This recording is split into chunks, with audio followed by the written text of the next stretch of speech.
Кузница членов сборной команды страны. Так гордо теперь могут говорить о своей школе Олимпийского резерва пловцы Чувашии. По итогам завершившегося в московском бассейне Олимпийский чемпионат России по плаванию в длинной воде 3 воспитанника вместе с медалями российского достоинства получили приглашение на участие в официальных международных соревнованиях в составе сборной страны. С подробностями наш спортивный корреспондент, выпускник Чебоксарской школы плавания 1980 года Вячеслав Ильин. Допуск к участию в чемпионате России получили 9 воспитанников Республиканской федерации плавания и профильной школы Олимпийского резерва. Хотя в официальных протоколах место жительства Чебоксары стояло напротив только 6 фамилий. Лучшие и сильнейшие пловцы для продолжения карьеры вынуждены отправляться в плавательные центры Москвы и Петербурга. Наши выпускники, которые выступают за Москву и Санкт-Петербург, не могут давать нам параллельного зачета, потому что это принципиальная позиция Москвы и Санкт-Петербурга. Они нам говорят, если вы хотите, чтобы был зачет, нужно софинансирование в порядка 40% как минимум. Это очень серьезные деньги, которые, к сожалению, пока мы себе позволить не можем.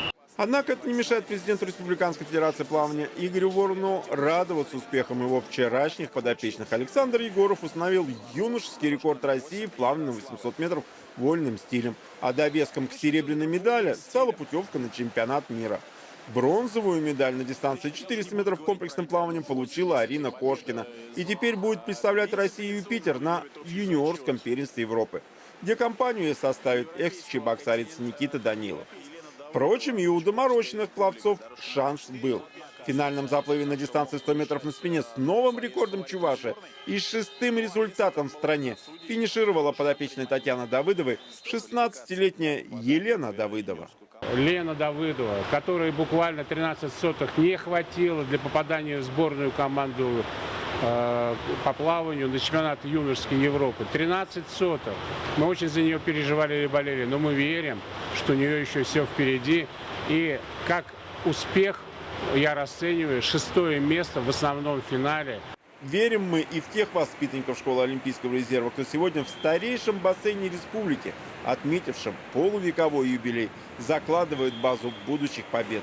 А судя по результатам чемпионата России, они у чувашских пловцов будут. И здесь уже не важно, чей город будет вписан в протокол соревнований. Вячеслав Ильин, Вести, Чувашия.